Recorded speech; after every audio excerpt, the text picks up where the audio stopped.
Hi, everyone. Welcome back. I'm excited to have this month's presenter, Kosi Harris, talk to us about the best PR practices to promote your library. Kosi is she does all the PR and communications for every library. We work with her closely.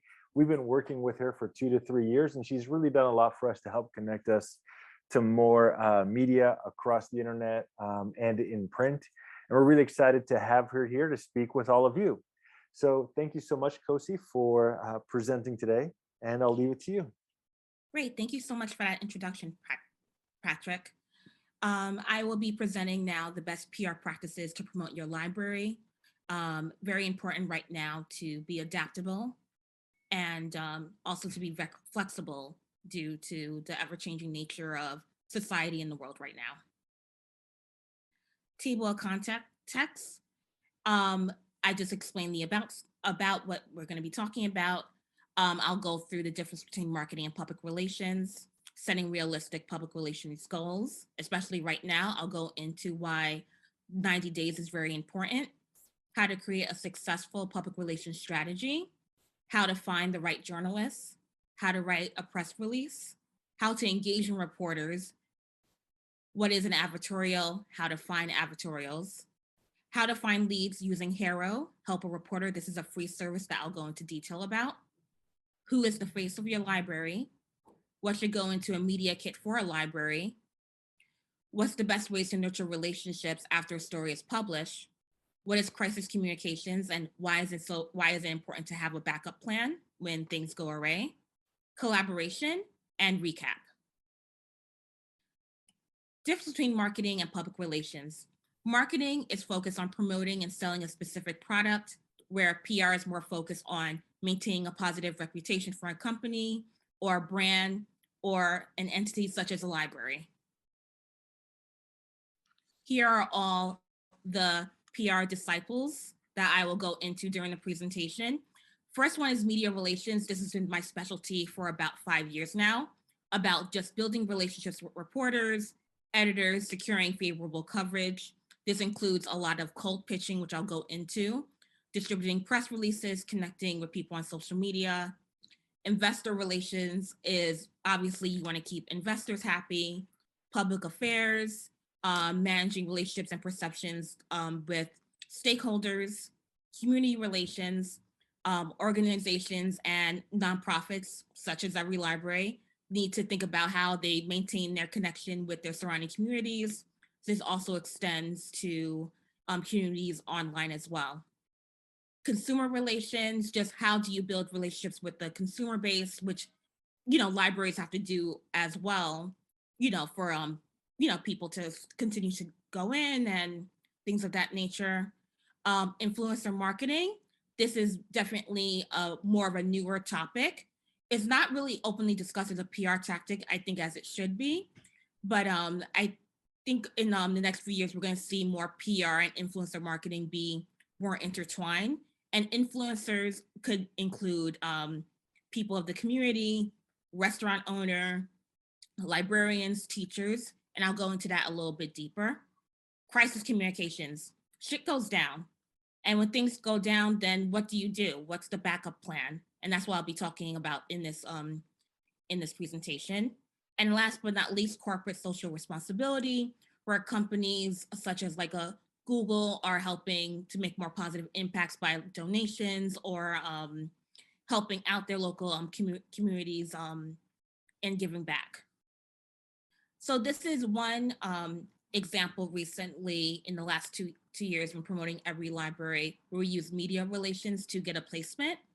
In February 2020, every library wrote a blog post anticipating President Trump's budget cuts for 2020 that included libraries.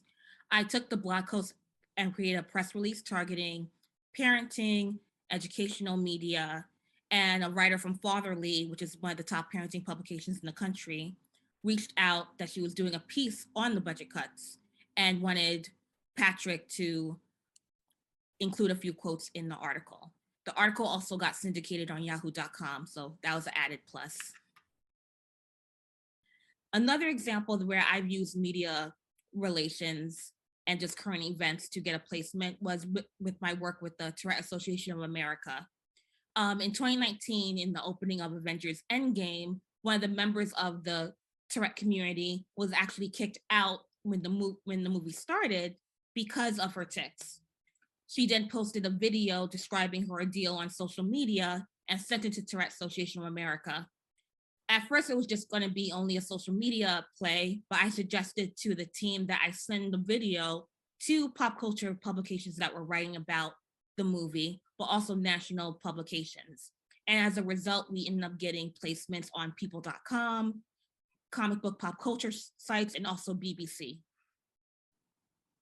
I also wanted to include an example of where I used community relations was with a recent client of mine. She published her first self-portrait book that she reads to elementary school students across New Jersey. She recently partnered with a t-shirt brand called Kind Cotton that also is promoting literacy, and they donate the book to schools around the country. Her local activism got attention for a local newspaper by Central New Jersey, which got syndicated also on yahoo.com. Now, going into how to create a public relations strategy. First, you need your SMART goals: specific, measurable, achievable, relevant, and time-bound. The key is to focus on goals that are very important to your library, something that provides immediate benefits. Select goals that are realistic, and always slow and steady wins the race. SMART goals are more important now as circumstances are changing day by day. Creating a 3-month, 90-day plan helps you stay in the present. It helps you also plan for the next 6 months to a year, as you're able to review results from the 3-month plan and see what works and what doesn't. The 6-month plan becomes stronger as a result of it. How to create a successful public relations strategy. Define your objective first, clear established goals, identify your target market, research opportunities, create a media list, and measure your progress. Creating a public relations strategy. Step 1, define your objective. What does that mean? Do you want to bring goodwill? Do you want to bring positive perceptions to your library of services? Do you want to bring foot traffic? Step 2, establish clear goals. Your goals should definitely be quantitative and put into 6 to 3-month brackets to achieve success. Identify your target market. Who do you want to communicate with? What's the message you want to send? What platforms will you use? Even down to what images and topics should you be using? Research opportunities. This is a fun process for me. Usually it means to, think about like ways you want to communicate. Do you want to use press releases? Who do you identify as a source in media stories? Researching radio and TV stations and podcasts, and also seminars, workshops, and speaking engagements also go into this category. Step 5, creating a media list. You know how you used to make holiday gift lists as a kid? Well, think about that same concept where you're asking for the most outrageous stuff and give the list to your parents, and they end up surprised, like you get a few things from that list. Take that concept and think about what outlets you pay attention to and where you see your library in. Media list building is like a website. It's never done, it's always building. And with the ever-changing media, as publications are closing and some are opening up, it's just a good practice to always stay consistent and always continue to do research on what's happening in your neighborhood. The way to organize this is to use an Excel sheet, organize it by media outlet, name a writer, any emails that you get as a contact, and also include any notable placements that you found interesting that they wrote about, and because you could always use that as a reference when you're cold pitching them, which I'll go into detail later. Twitter and Instagram are also great for getting media contacts. And finally, measuring your progress. This means how you measure your progress. Donations. Did you get additional media inquiries? Did people attend your event? How many people attended your event? Did you get more email signups?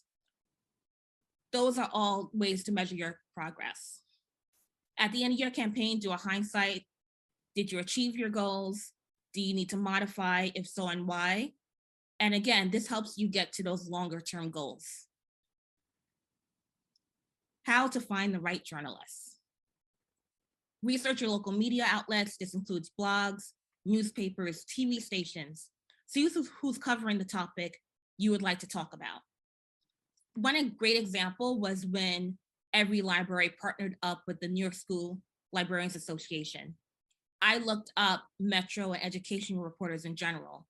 As a result, I saw that one New York Daily News editor, Jarek McAllister, was writing a lot of educational content on his Sunday column that was also in print and online. And as a result, Jared posted the release of announcing the partnership. How to write a press release. Total length of your press release should be no more than 2 pages. Always write in the third person. You're not speaking directly to your target audience, you're speaking as your library. Always include at least one quote from a prominent person from your library. It shows so much value to the piece. The authority carries so much weight. Structure your press release so that most information is first. All the facts, all the nitty gritty, why a journalist should be looking at this. Headline should be intriguing and engaging. Find the most newsworthy aspect of your announcement and highlight it. When it comes to format, stay traditional. Use bold, larger headline, single space for the body, and leave a space between paragraphs. Include a boilerplate. A boilerplate usually describes the organization or person at the end of the release and should be included in every press release sent. I would also recommend the boilerplate should also match any social media descriptions that you have on the company and brand. Here's an example of that Trump rally release that I was referring to in the beginning of this presentation. As you can see, we have our 2 headlines in the beginning, both in bold. And also very important as well is to hyperlink your website. As you can see in blue, every library is highlighted. That's a hyperlink, which is also very important. The initial information of why a journalist should be looking at this release is at the beginning, but also too, we talk about what every library is about as well and how they get involved. Next part is the body of the release. Talks more about like the facts, as like I mentioned previously. And again, we have a hyperlink for save imls.com. And also, as you can see, it has a lot of nitty gritty facts, and that's very important to include in the body of a release. At the end of the release, as I mentioned, having a quote from a very important person in your organization is very, very critical. We had John's quote at the very end. I would recommend if you could use always 1 or 2 quotes, do so. And at the end, you see our boilerplate, but also contact information is very important. And if you have more than one contact for specific needs of a library, I would recommend including not just the media contact. How to engage with reporters. 1, grab their attention. Journalists, as I mentioned, a lot of them are doing the jobs of 2 or 3 people now due to publications downsizing, even closing, and a lot of even journalists being freelancers working multiple assignments. Make yourself stand out amongst them. Be able to catch their eye. Journalists also don't want to bite topics that they have been spoken about time and time again, which means not the repetitive headline of one that you might have seen during your research, but if they have a certain beat like education or literacy, that's the topic that you want to make sure that you're highlighting. Research the journalists. Obviously not their life story, but research what they write about, check out their social media and see what interests them and go from there. And of course, follow them. In regards to DMing them, if they do include a disclaimer, don't DM, definitely respect it and find other ways to research the journalists. And more importantly, be accurate, especially during these times. Taking the time just to check what you're pitching and has all the right facts, it's not misleading, saves the journalist so much time on the other end. Being right is more important than being fast. There are times when you do need to be fast in public relations, which I'll get into later, but this one is not the case. As long as you give them the information before a deadline, which is also very important, they'll appreciate that you took the time to check out the facts before sending. This one is an example email that I did for a former client, Wethos. As you can see, my subject line is definitely eye-catching. Is the future of B2B recruitment in the form of an AI platform. I noticed that I don't include the brand. Again, this is another way to engage a writer's interest. And as you can see, this is a very short pitch, which is different from a press release. A pitch is 2 or 3 paragraphs. And also too, what I done in the hyperlink that you could see, an oversubscribed seed round of $3 million in 90 days. That hyperlink goes to the press release, which I'll get into later. Very short, to the point. Also, as I will mention in our presentation later about like the importance of a media kit, the media kit is hyperlinked at the very end as well. What is an advertorial?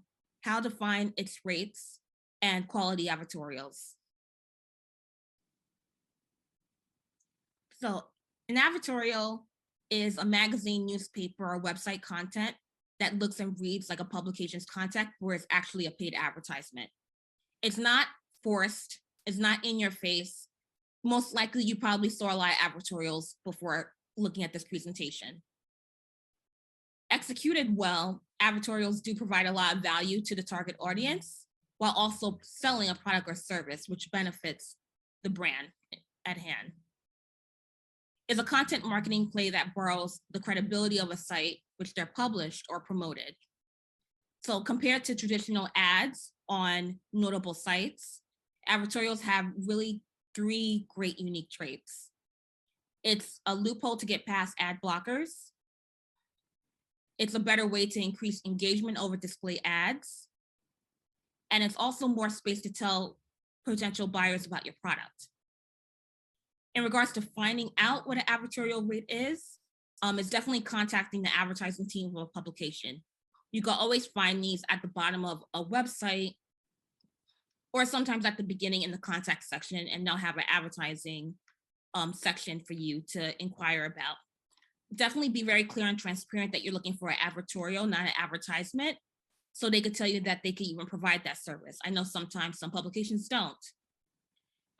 Ones that do, will usually ask for a budget as well as sending along their own media kit, which will have impressions, reader and viewer demographics, and pricing, so you can make the most responsible choice for your library. How to find leads using HARO. HARO stands for Help a Reporter Out.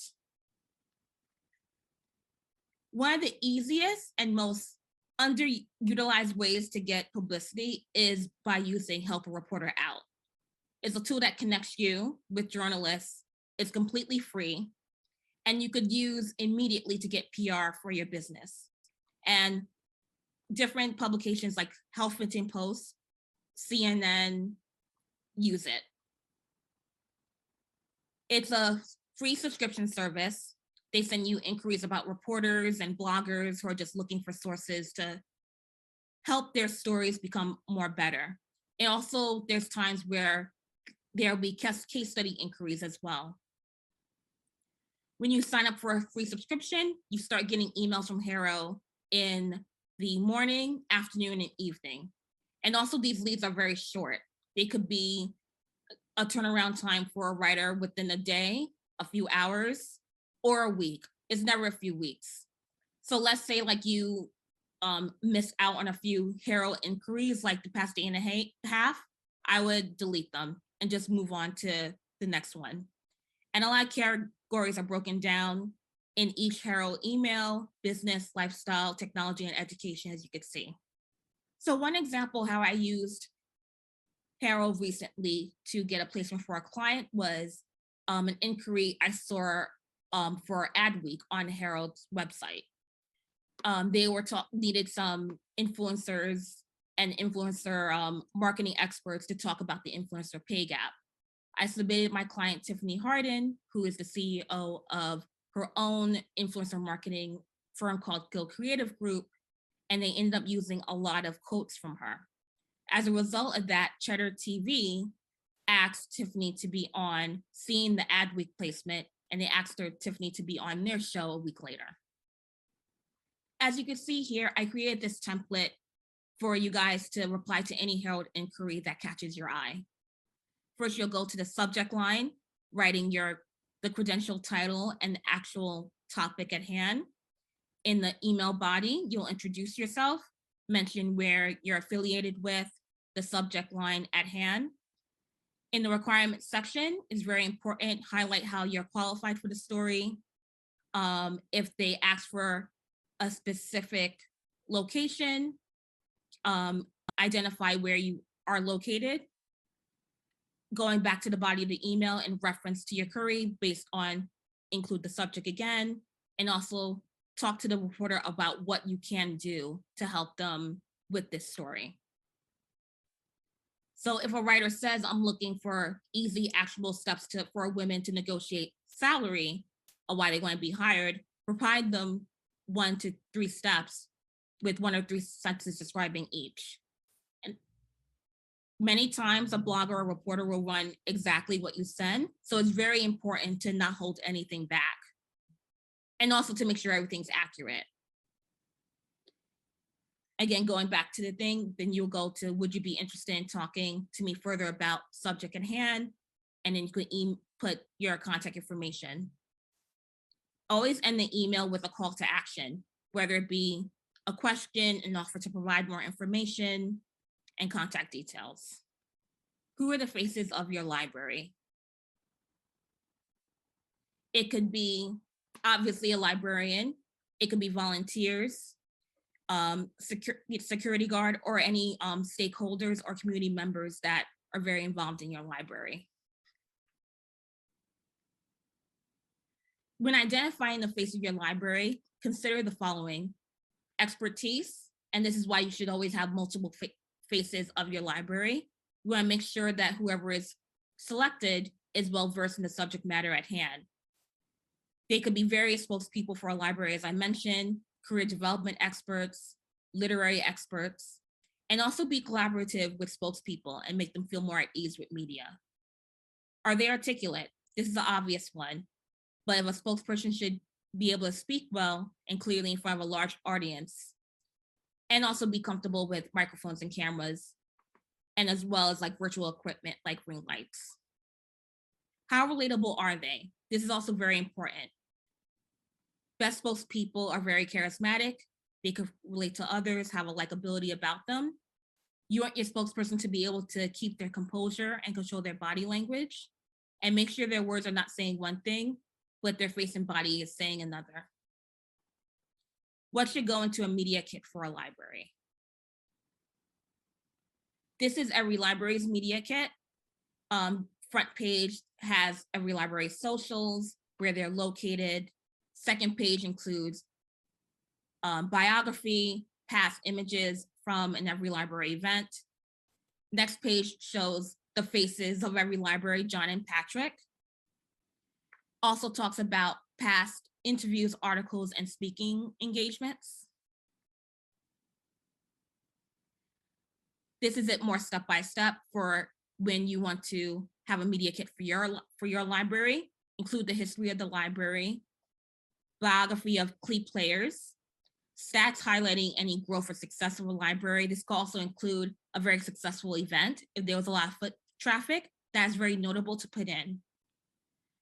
Past media mentions and images of the library, include upcoming events, contact and social media information. Always put the media kit in a PDF file, and it should be no bigger than 1 MB, or put it in a shared drive link for easy access. The best ways to nurture relationships after a story is published. I love sending personalized thank you notes via email or mail if you're able to locate an address for a writer. Writers, from what they tell me, especially the last few years of doing multiple jobs, they don't get thanked enough, because also too, they usually have to go on to the next story, but a thank you note does get their attention. And also too, make sure your distributing the placement to your library social media pages. Tag the publication, tag the writer if the writer does have a social media handle for that platform, and also to highlight upcoming activities to keep the momentum going. Include any placement in a media kit on your newsletter, and also send an email about the placement to your mailing list or library staff. And also encourage library staff members to talk about the placement to people that come into the library. Oh, did you see us on nj.com? And oh, by the way, we have that author here. Let me show you the book. It's such a great conversational piece. And also too, I think it makes people feel like, oh, well, I knew this place before the publication wrote about it. What is crisis communication? As I mentioned before, shit happens. It's inevitable, especially during these times. I define crisis as any event or circumstance that negatively impacts an organization or an individual's reputation, credibility, or brand. Ways to combat crisis communication: plan ahead. Always have a plan B and C. Create a plan that outlines every scenario crisis that could come to mind and the appropriate response. Yes, these plans are time consuming and annoying, but it's why many organizations don't create them. Then when they're faced with a crisis, they don't know what to do. These plans save so much time and resources when a crisis actually does happen. Speed is key. You have to acknowledge the crisis immediately. Ignoring it just shows a sign of guilt. Feel that both personally, but also see it like in business as well multiple times. An announcement to media and also key publics will minimize the speculation because there won't be rumors all over the place. And also too, it lets audience know that you're in control. And that's the goal in terms of handling a crisis communication. You want to take back the control. Be responsible and transparent. We're all familiar with the Enrons and Urban Outfitters and AIG drama. We've seen time and again how lies destroy organizations or just ignoring the matter. These cases present powerful lessons in PR. Be upfront, take responsibility, tell the truth, never engage in any cover-up or any unethical behavior in any kind. In a personal experience of mine with crisis communication that didn't really go very viral to my quick thinking was a client of mine who is an influencer was in hot water due to a misleading headline from a Business Insider placement she sourced before hiring me. The headline was "The cover letter of a college student used to land a marketing internship at Warner Brothers." A former career coach of my client saw it and was upset. She felt that she shouldn't have been credited and threatened to actually post about the entire issue and email exchange on social media. And it was an awkward position for me because I didn't start working with this client when this placement happened, but the career coach contacted me since I was her new publicist. In like my quick thinking, which was all over the course of 4.5 hours when this happened, I suggested to my client to contact the writer immediately, with me included in the email, to inform her and the Business Insider team about the situation at hand. After waiting to hear back from the writer was able to modify the article to avoid a social media disaster. I then, on the client's behalf, wrote an email to the career coach, apologizing for the miscommunication and highlighting the updated article that includes her business. I definitely recommend going my route, making sure that you respond to a crisis right away before it turns to a bigger crisis. And I was grateful that in this case, we were able to minimize it before it got any uglier. Collaboration. Now you have your realistic goals, your strategy, a media kit, even a placement under your belt. Now it's time to identify who your local influencers are and how to collaborate. I always recommend this. You don't want to put the cart before the horse. You want to make sure you have a groove in knowing how to pitch your library before going on to the next step in involving influencers. So a restaurant owner, a teacher, a sports coach, the beauty blogger, small business owner are examples of influencers. I definitely recommend connecting with them on social media before contacting them. And then when you do connect with them with a pitch, leveraging the placement that you received for your library, and then brainstorm ways to collaborate to make your community better. I also think the more in-person or virtual events your library does, collaborating with prominent members of the community, schools, even neighboring libraries and businesses, the more open and more opportunities for your library to be mentioned in media. One example of a successful collaboration was Every Library's partnership with Book Riot in the battle against censorship with libraries. Book Riot matched donations to Every Library up to $5,000 to help the organization combat book challenges and propose censorship measures that have been ramped up across the US this year and in 2021. Book Riot readers, as a result, sent 1,300 in donations, and Every Library saw an increase in donations close to $5,000. As a result, Book Riot made their maximum donation of $5,000 as well. And as you could see, like, here's the receipt of Book Riot paying for the donation. Recap. Very important to create SMART goals that provide immediate benefits to your library as a starting point. Doing goals in the present time will help you measure success to tackle the 6 month to 1 year goals. So 90 days is always a good starting point. To create a successful PR strategy, identify the objective, target market, and again, setting realistic goals. Research opportunities, which include pitching any faces of your library, promoting any events, having seminars, and then start a media wish list via Excel where you would like to see your library featured in. It's also very important to be authentic and honest when engaging with reporters. Research what topics they write about, which means more of their beat. Like if they're an educational reporter, then make sure you're sending them content that relates to that.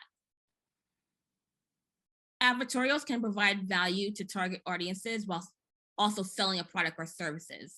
I definitely recommend libraries could do this when promoting an event that's paid or a webinar that's paid. Advertorials are a content marketing play that borrows the credibility of a site, which is they're published or promoted. Spokespeople give your library both a face and a voice. And also too, it helps the audience trust more of the library, seeing faces that they're able to relate to. But identifying them at the ahead of time puts you very ahead of the game. Press releases are important for ensuring media what your latest news is, write in a third person, and include quotes from prominent members of the team. Keep it short and to the point. Again, no more than 2 pages. Nurturing your relationships with media after receiving a placement by sending a personalized thank you note and posting a feature on social media tagging them. This goes a long way showing gratitude to the writer who's doing the jobs of 2 or 3 people. Then in the future, offer them any exclusives for any future initiatives that you do. When handling a crisis, respond honestly and swiftly. The more transparent you are, the more trust the community will have in the crisis response. Collaborate with community influencers. The more diverse in genre, the better. Restaurant owner, sports coach, beauty blogger, politician. More collaborations includes more opportunities for media to cover your library. Even if it's a big mention, small mention, all mentions are very important. And thank you, and that's my presentation.